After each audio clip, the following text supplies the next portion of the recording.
The dream, you can touch her. She is real.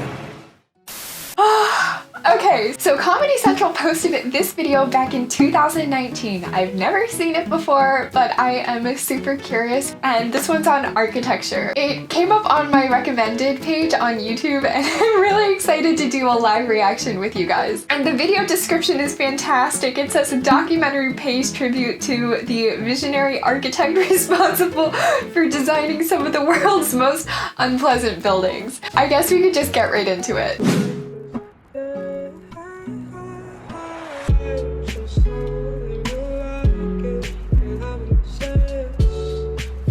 Hey guys, it's your girl Natalie here.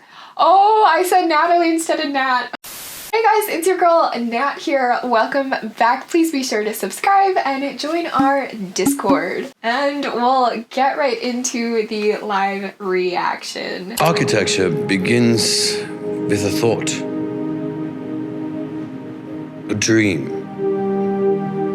a single line, but then you build it. And all of a sudden, the dream, you can touch her. She is real. I mean, people like him actually exist, right? People live this world and act like that. He, I think, is a take on Bjarke Ingels, who is the head and founder of Big Architects. And he definitely does the most crazy buildings today. I don't know if he's pretentious. I mean, I never met the guy, but he definitely redefines certain building typologies, right? He molds the world to his design. Is he a genius? I think so.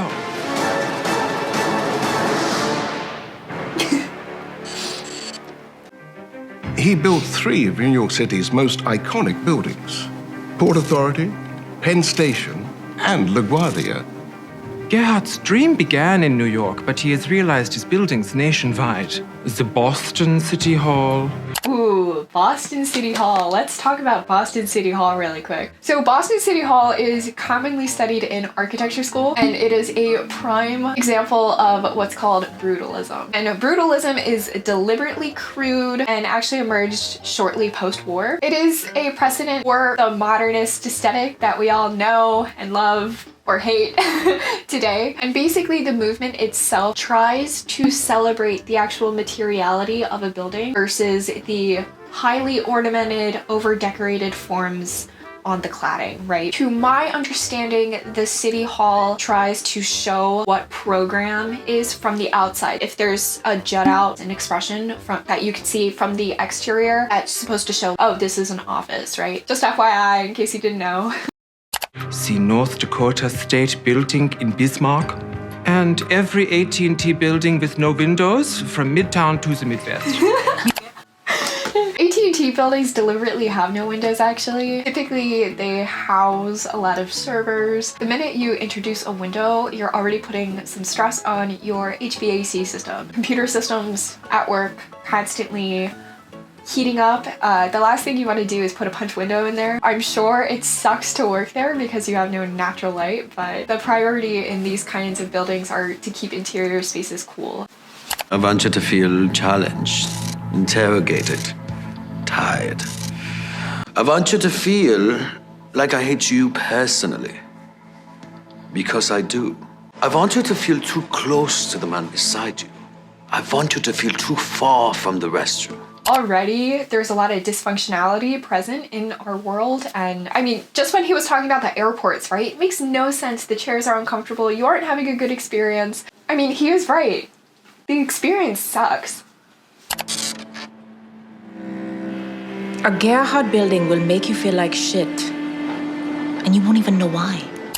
Ooh, okay, so now we are on to Port Authority. So Port Authority has been listed top ugliest buildings like around the globe. It's hated, it really is. And no one seems to like the facade being a bunch of X-shaped trusses on the outside. Like, nobody wants to see it. It's really overwhelming and it's too industrial, at least in my opinion, in my taste. Renovations for Port Authority started with Robert Moses, actually. And if you don't know him, he's actually responsible for designing the whole infrastructure basically of New York City. So that doesn't surprise me that he was working also on the transportation systems and technologies of his day. But I don't think the garage truss aesthetic really emerged until much later after. And basically with this renovation, eliminating all natural light on the interior makes the interior space seem so drab. I mean, just look at these photographs. Awful space inside. And it also seems impossible to maintain just because of the sheer size of the building. So bigger architectural buildings aren't always better. The low ceilings, the flickering lights. Flickering lights, right? Hard to maintain. The particular way the linoleum peels and cracks. Oh, yes. You walk into one of his buildings and your whole body just says, wow, this sucks. I have always been fascinated by the question, what if you could piss where you like and experience the piss of others? Piss on the carpet, piss on the stairs, to take it out and just piss. Oh God, this is so good. It really is. Yeah, so let's talk about peeing. You never thought we would get here, but here we are. So actually a lot of churches way back when, and I talked about this in my hostile architecture video about anti-homeless architecture, they included what's called a urine deflector, and it was installed in medieval churches or Victorian churches. Basically, it's a curved structure that prevents men specifically from urinating publicly in corners because it's not a corner anymore. This fundamental question challenges our idea of what a building can be.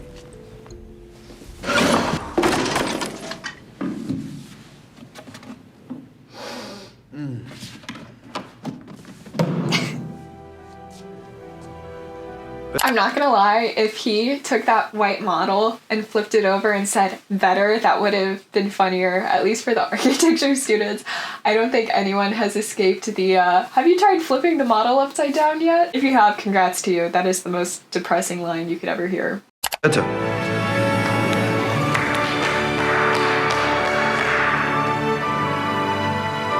So why does he do this? Well, he's an architect. It's the kind of shit he does. Pretty sure he owns a concrete company. He is. Gerhardt.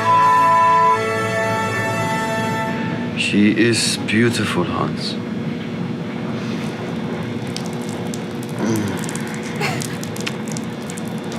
Und ja. Oh It dear, started it's as a right. dream. Oh my gosh. Okay, that was hilarious. That was Comedy Central. Fantastic work. I definitely think this skit, though, draws attention to the kind of building and built environment that we actually live in today. There's a lot of bad buildings out there and a lot of bad architecture, and I think it speaks volumes to that buildings actually impact our emotions and how we emotionally respond to our surroundings and built environment. But I would also like to point out that modernism, generally speaking, did not start in the 2000s or 1950s. The first modernist building was actually designed by Joseph Paxton, and he did the Crystal Palace. And Crystal Palace was built in 1851. The beauty of modernism, not saying I like it or dislike it, the actual beauty of modernism, they challenged the aesthetic, the established order, but they also wanted to incorporate all of these new construction materials and industrialized technologies that emerged at this time. At this time, there was this desire to really create a more functional building, and something that literally has never been seen before nor constructed before. And with these new emerging materials like steel construction, that means that you could construct a building with greater, vaster span, and this therefore created beautiful interior spaces. This period of architecture had no religious ties anymore. Before all of these classic buildings that we see in architecture history, they're all predominantly have religious influences, and this break from religion really allowed the architect of that time to explore and challenge the norm, and it really just allowed for this period of experimentation and a more human-centered design approach. Everyone deserves the right to experience good architecture. Now, whether you like modernism or don't like it, it still tried to do something new. We don't progress as a society unless you challenge the established order. So right now we're seeing this new wave of architects, younger architects, challenging modernism, right? And who knows where we're going? I think we're going for a more nature-inspired design, really integrating nature back into our buildings. Now we're seeing actual vegetation and plant life being integrated directly within the architecture, which is pretty cool to me, honestly. Regardless, there are a lot of depressing buildings out there, and we need to ask ourselves, is it the architect's job to fix it? Of course, right? The architect has this great ability to understand spaces that we all occupy. Of course, there's always going to be political influences and monetary influences, and bad spaces aren't going to be rectified without money involved. So, who says money can't buy good interior spaces? Anyway, that is it for today's video. Let me know if you want more reaction videos like this. I've seen a bunch of people reacting to architecture, like modernist aesthetics, and maybe I should do another one. But super great job, Comedy Central. That was absolutely hilarious. So anyway, I will see you guys next time. Love you guys.